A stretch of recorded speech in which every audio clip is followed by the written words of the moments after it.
चलिए गाइस, एक केबीसी का सवाल पूछता हूं। क्या पता यही सवाल हॉट सीट पे अमिताभ बच्चन आपसे पूछ लें। सवाल यह है कि इंडिया की पहली महिला पायलट कौन सी थी? क्या आप उनका नाम जानते हैं? बताइए। तो चलिए मैं इसका जवाब देता हूं, आप अपना जवाब मेरे जवाब से मैच करिएगा। 1936 में मात्र 21 साल की उम्र में सरला ठकराल को उनका पायलट लाइसेंस दे दिया गया था और वो इंडिया की पहली महिला पायलट भी थी। गाइस, क्या इसके पहले तक के फैक्ट आप जानते थे? और अगर नहीं जानते थे तो चैट सेक्शन में जरूर लिखिएगा। गाइस, जापानीज लोग टेक्नोलॉजी में तो आगे हैं ही, वो लोग नेचर का भी पूरा ख्याल रखते हैं, क्योंकि वो ये बात जानते हैं कि नेचर है तो इंसान का अस्तित्व है, बिना नेचर के इंसान जिंदा नहीं रह सकता। अब इसके लिए वो लोग क्या करते हैं, एक सिंपल एग्जांपल से बताता हूं। देखिए, वहां पर एक न्यूज़पेपर चलता है जिसका नाम है ग्रीन न्यूज़पेपर। अब क्या खास बात है इसकी, आप लोग जान के हैरान रह जाएंगे। उस ग्रीन न्यूज़पेपर के अंदर छोटे छोटे से बीज डाले हुए होते हैं। जैसे आप न्यूज़पेपर को पढ़ के उसे मिट्टी में दबा देंगे तो उसमें से पौधे उगाएंगे।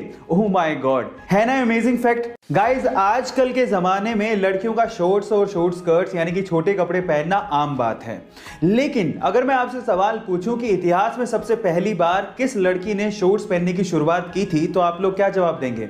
तो चलिए मैं आपको बताता हूं। सन 1937 में सबसे पहले सार्वजनिक तौर पे 2 लड़कियों ने शॉर्ट्स पहनने की शुरुआत की थी, और जब वो शॉर्ट्स पहन के सड़क पे निकली थी तो बहुत सारे पुरुषों को उन्होंने आकर्षित भी किया था, और इस चक्कर में उस दिन एक कार एक्सीडेंट भी हो गया था।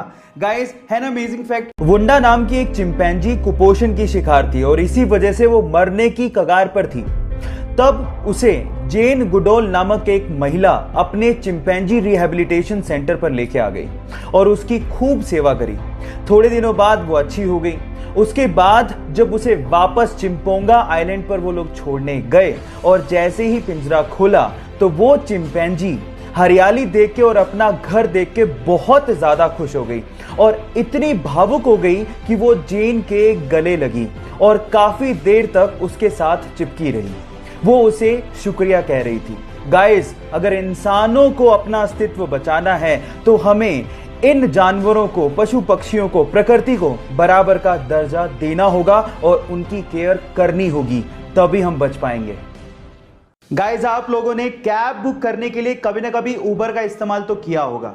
इंडिया में तो हम लोग उबर से सिर्फ कैब ही बुक कर सकते हैं, लेकिन अगर आप दुबई के रहने वाले हैं या फिर आप दुबई जा रहे हैं तो वहां से आप उबर के थ्रू हेलीकॉप्टर की राइड भी बुक कर सकते हैं। जी हाँ गाइस, ये बिल्कुल सच बात है। दुबई में आप हेलीकॉप्टर की राइड भी उबर से बुक कर सकते हैं और वो भी सेम ही तरीका है जैसे आप कार बुक करते हैं। इसके लिए आपको ऐप में जाना है, हेलीकॉप्टर की राइड को बुक करना है और उसके बाद जो भी आपकी लोकेशन होगी वहां पर सबसे पहले उबर की कैब आएगी, आपको पिक करेगी और हेलीपैड पर लेके जाएगी और वहां से आपका हेलीकॉप्टर राइड शुरू हो जाएगा। और इसके लिए लगभग आप लोगों को 500 से 600 दिराम यानी कि लगभग 10 से 12 हजार रुपया खर्च करना पड़ सकता है ना अमेजिंग फैक्ट। गाइस, ऐसी अमेजिंग फैक्ट्स के लिए YouTube पे हमारे चैनल को सब्सक्राइब कर लीजिए और अगर आप Instagram पे देख रहे हैं तो मुझे फॉलो करना मत भूलिएगा। मिलते हैं अगली वीडियो में।